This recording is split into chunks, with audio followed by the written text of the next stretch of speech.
Assalamualaikum warahmatullahi wabarakatuh. Hai para pencinta catur dan para caturmania, selamat datang kembali di Legenda Catur Dunia.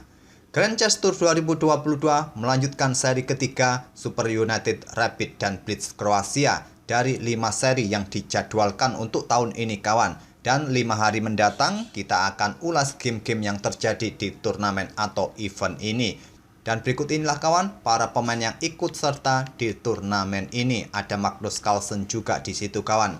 Mungkin sebagian kawan-kawan sudah tahu kemarin sore bahwa Magnus Carlsen ini membuat kejutan pada hari Selasa pada suatu podcast kawan. Magnus Carlsen ini membuat pernyataan bahwa dia tidak akan bertanding melawan Ian Nepomniachtchi tahun mendatang kawan.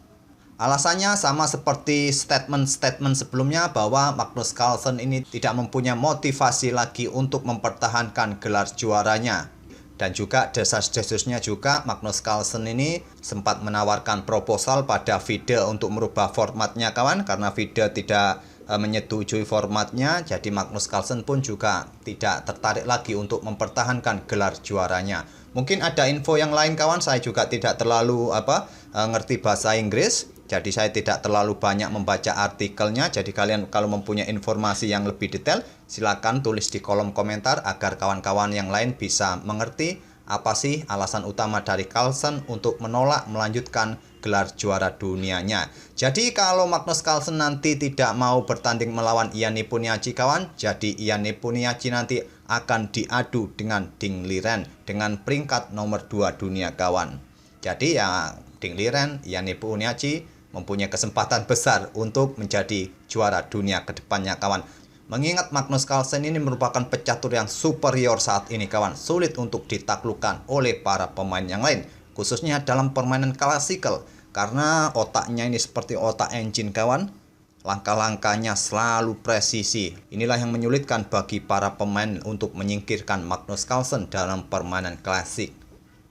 Oke, kita kembali ke Grand Chess Tour Super United Rapid dan Blitz Kroasia ini kawan. Selain Magnus Carlsen, di situ ada pemain inti Grand Chess Tour tahun ini, Alireza, Ian Nepomniachtchi, Wes Leso, Shahriar Mamedyarov, Maxim Lagrave, ada Leonard Dominguez, Jordan Van Foreest, pemain tuan rumah Ivan Saric, dan pemain kawakan Vasilin Topalov.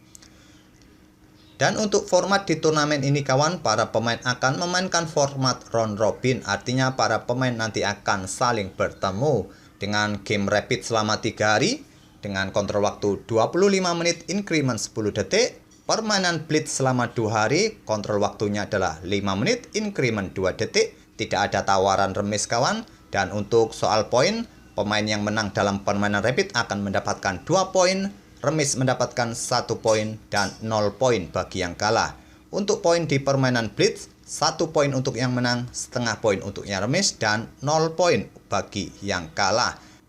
Dan untuk hasil di hari pertama kawan, setelah 3 game yang dimainkan oleh para pemain, klasemen sementara dipimpin oleh Alireza Firoza dengan perolehan 5 poin hasil dari 2 kali kemenangan dan 1 kali remis.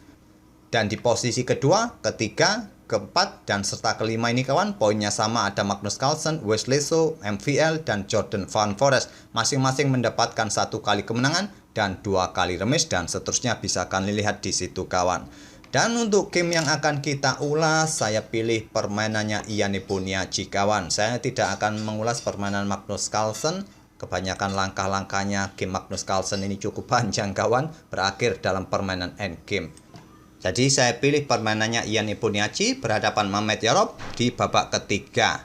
Langsung kita ke atas papan, dan sekali lagi ini adalah permainan rapid, kontrol waktu 25 menit, increment 10 detik. Tapi coba diabaikan kawan mengenai elo rating yang nampak di papan ini. Ini adalah elo rating standar dari para pemain. Kalau Mamedyarov elo rating rapidnya di bawah 2700 kawan, tepatnya 2699 menurut rating di FIDE. Jadi tolong abaikan saja. Pion D4 diawali oleh Mamedyarov, kuda F6 oleh Ian Nepo, pion C4, pion E6, kuda F3 anti Nimzo Indian, pion D5 Queen's Gambit Decline, dan kuda C3. Variasi 3 kuda dari Gambit Menteri ditolak. Ian Nepo melanjutkan dengan pion C5, merubah lagi permainan ke bentuk semi-Taras defense. Kemarin sudah sempat kita mengulas permainannya Gukes melawan Esi Pengko dengan permainan seperti ini. Gukes melanjutkan baku hantam pion pusat, terjadi pertukaran pion juga di langkah berikutnya kawan, dan berlanjut seperti ini kemarin pion E4, kuda pukul kuda, dipukul balik, pion pukul pion, dipukul balik, gajah B4 skak ditutup oleh gajah, terjadi pertukaran di sini kawan. Dan kemarin berlanjut dengan pion H4 oleh Gukes setelah hitam atau Esi Pengko rokade tidak melanjutkan pengembangan gajah terang. Dengan permainan ini kemarin Esi Pengko mengalahkan Gukes sehingga elo rating Gukes kembali turun di angka 2700. Tapi elo rating Gukes kembali naik kawan ke 2700 setelah di babak kelima berhasil mengalahkan Vincent Kemmer tadi malam. Oke, kita kembali ke permainannya Mamet Yarob versus Ian Nepo ini kawan. Di sini tidak memilih pion C pukul pion D5 ini kawan, melainkan pion E3 membuka diagonal terang bagi pengembangan gajah terangnya ke depan. Kuda C6, barulah sekarang pion C pukul pion D5. Di sini dipukul balik menggunakan pion E, tidak menggunakan kuda lagi kawan, dan gajah B5 mengepin kuda terhadap raja, absolute pin. Pion C pukul pion D4, dipukul balik juga menggunakan pion E agar diagonal ini terbuka kawan. Walaupun sama-sama mempunyai pion terpisah di petak pusat, sangat lazim, sangat lumrah dalam permainan taras atau semi taras akan menghadirkan permainan pion-pion pusat yang terpisah seperti ini, terpisah dari kawanannya. Gajah D6, rokade, gajah G5, gajah G4. Sama-sama memberikan relatif pin pada kuda terhadap menteri masing-masing kawan. Dan Mamet Yarob memutuskan gajah ditarik mundur ke petak E2. Untuk membackup kudanya agar jika terjadi pertukaran masih bisa dipukul balik dan menterinya bisa tetap menjaga pion D4 dari ancaman kuda hitam. Sebetulnya hampir sama kawan posisi para bidak-bidak di atas papan, ancamannya sama terhadap pion pusat. Di sini Ian Nepo menarik mundur gajahnya ke peta E6 membackup pion pusatnya ini kawan. Tapi langkah ini kurang disukai oleh Stockfish. Stockfish menyarankan bermain dengan benteng E8 kawan. Kalau sampai terjadi seperti ini, kalian luncurkan gajah kepada pion H2 dengan tempo skak. Setelah diambil oleh raja, menteri bisa ambil kuda. Walaupun terlihat jika putih melanjutkan untuk sikat kuda di F6 seperti ini, bangunan pion hitam ini rusak. Tapi engine menilai bahwa hitam mempunyai posisi yang sedikit lebih baik kawan. Beteng siap diangkat naik untuk nanti bergeser, menteri pun siap bergeser di lajur yang sudah semi terbuka, bisa dimanfaatkan oleh menteri hitam kawan. Kalau saya lanjutkan sedikit lagi langkah-langkahnya mungkin akan jadi seperti ini. Beteng E1, benteng naik ke peta E4, menteri B3, incar pion yang ada di peta B7, menantang pertukaran menteri juga. Menteri bisa digeser melakukan skak setelah raja mundur ke G1. Di sini bisa melanjutkan dengan menumpuk benteng kawan di lajur ini memberikan pressure bagi gajah di sini. Keuntungan akan didapat oleh hitam dengan tempo serangan kawan walaupun struktur pionnya rusak. Tapi coba lihat juga posisi pion putih ini hanya tinggal 2 saja di depan rajanya. Oke, kita kembali ke langkah aslinya. Ian Nepo memilih gajah ditarik mundur ke peta E6, benteng E1, pion H6, gajah H4, dan benteng E8. Selanjutnya adalah gajah kembali bergerak ke peta B5 untuk mempressure atau memberikan pimpinan bagi kuda terhadap benteng. Pion G5, gajah G3, dan di sini Ian Nepo tertarik untuk bertukar gajah gelap. Di sini kawan, engine menyarankan bisa bermain dengan kuda kembali ke peta G4 kawan untuk membuka tantangan pertukaran benteng terlebih dahulu atau tetap memberikan pressure bagi kuda F3. Tapi Ian Nepo memilih untuk bertukar gajah gelap terlebih dahulu setelah dipukul balik oleh pion H. Barulah Ian Nepo bergerak dengan gajah G4 menantang pertukaran benteng ataupun juga sedang mengincar kuda di peta F3. Incarannya juga terhadap pion yang ada di peta D4 kawan di sini. Mungkin nanti terjadi pertukaran benteng terlebih dahulu, diikuti dengan langkah kuda ambil pion yang ada di sini ataupun gajah pukul kuda terlebih dahulu kawan. Ini langsung didahului oleh Mamet Yarob, sikat kuda yang ada di peta C6, menyerahkan gajah terangnya. Dipukul balik oleh pion B. Menteri D3 melepaskan diri dari pimpinan dan di sini Ian Nepo juga merelakan gajah terangnya sikat kuda yang ada di peta F3 agar kuda kedepannya tidak menempati pos yang cukup strategis di peta pusat ini kawan. Langsung disikat oleh Ian Nepo. Dipukul balik oleh pion G dan di sini menteri D6. Raja G2 memberikan jalan bagi benteng jika menolak untuk pertukaran benteng kawan. Benteng ini siap untuk digeser ke lajur H untuk incar pion yang ada di peta H6. Kuda ke D7 dan di sini terjadi pertukaran benteng didahului oleh Muhammad Yarob, dipukul balik oleh benteng hitam, dan di sini benteng H1 kuda mundur ke F8. Raja naik ke peta G7 untuk membackup pion H6-nya juga cukup bagus bagi hitam menurut Stockfish. Kuda F8 dipilih oleh Ian Nepo dan menteri bergerak ke peta A6. Selanjutnya benteng E7 mempertahankan pion A7, kuda D1 dan menteri hitam G6. Mencoba ingin melakukan ekspansi invasi di peta C2 mungkin. Di sini kuda bergerak ke peta E3 untuk menjaga peta dari ancaman menteri yang ingin menusuk lebih dalam, sekaligus memblokade posisi benteng di lajur E ini kawan. Setelah melihat pergerakan bentengnya ini dibatasi oleh kuda putih kawan, terblokade oleh kuda di peta E3, Ian Nepo melakukan pengorbanan pertukaran benteng sikat kuda E3. Setelah dipukul balik oleh pion E dan baris kedua ini terbuka kawan, langsung ditusuk diisi oleh menteri C2 skak. Raja G1, menteri C2 skak, dan di sini ditutup oleh menteri di F1. Kalau naik lagi ke sini kawan, ya nanti pion ini bisa jatuh ataupun juga hitam akan melakukan skak-skak yang berulang kawan. Oleh karena itu langsung diblokade oleh menteri di F1, menteri pukul pion E3 skak, ditutup lagi oleh menteri di F2 dan menteri ditarik mundur ke peta E6. Terlihat langkah menteri mundur ke peta E6 ini kelihatannya kurang akurat kawan, terlihat dari indikator putih yang lumayan naik. Di sini tadi Stockfish menyarankan bermain dengan langkah menteri bergeser ke D3 kawan. Memang membuat langkah pengorbanan pion, tapi dengan menggeser menteri ke peta E3 ini tujuannya adalah tetap menjaga peta ini kosong untuk manuver kuda ke depannya kawan. Kalau pion ini diambil oleh benteng putih, kuda E6 dan bisa membackup pion untuk membackup menterinya juga mendapatkan pion ini ke depan, memblokade akses benteng incar pion C6 dan seterusnya. Inilah jalur yang dipilih oleh Stockfish.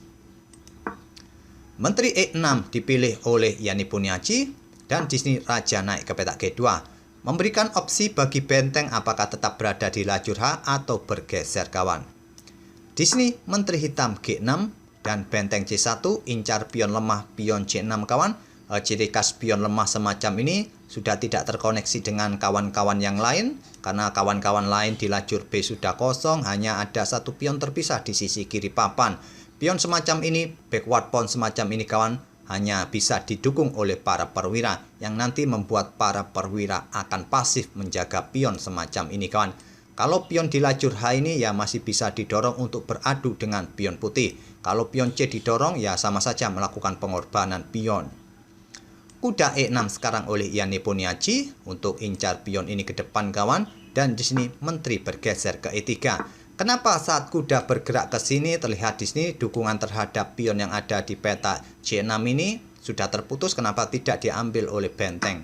Karena kuda akan melakukan skak di sini kawan, dan benteng tewas, dan permainan kemungkinan akan berakhir remis jika terjadi seperti ini kawan. Kemungkinan remis permainannya jadinya. Oleh karena itu Muhammad Yarob tidak termakan jebakan kawan, dia melangkah menteri ke E3. Menteri hitam F6 incar pion D4 dengan dukungan kuda, ditantang dengan menteri E5, tantangan ditolak, menteri hitam G6, raja putih F2 dan menteri hitam D3 ingin melakukan skak di sini kawan, tapi dia melepaskan pion C6. Simple disikat oleh Muhammad Yarob dengan benteng. Menteri D2 skak tidak ditutup oleh menteri kawan, raja mundur ke peta F1. Menteri kembali skak lagi kawan, dan di sini raja bergerak ke peta G2. Di sini menteri D2 skak, raja naik ke peta H3, sekarang kuda ke peta G7. Kenapa tidak ambil pion ini saja kawan dengan kuda? Ya benteng bisa ambil pion yang ini, jadi pion ini nanti akan semakin lemah. Kuda bergerak ke peta D7 malah melepaskan pion H6-nya kawan, tapi pion ini adalah pion racun, jangan sampai diambil dengan benteng. Kalau sampai seperti ini pion ini akan didorong dan benteng nanti jatuh kawan. Oleh karena itu Muhammad Yarob tidak tergoda terhadap pion racun, dia melangkah dengan menteri ambil pion D5. Dan sekarang menteri hitam F2, benteng C8 skak, raja ke H7, menteri ambil pion F7, tidak segan-segan untuk ambil pion hitam, menghabiskan pion hitam. Tapi memang terlihat dia juga meninggalkan pion D-nya kawan. Tapi ancamannya juga cukup serius, nanti benteng siap naik lagi memberikan pressure bagi kuda G7. Di sini pion G4 dimainkan oleh Ian Nepo. Ambil pion ini juga tak ada masalah.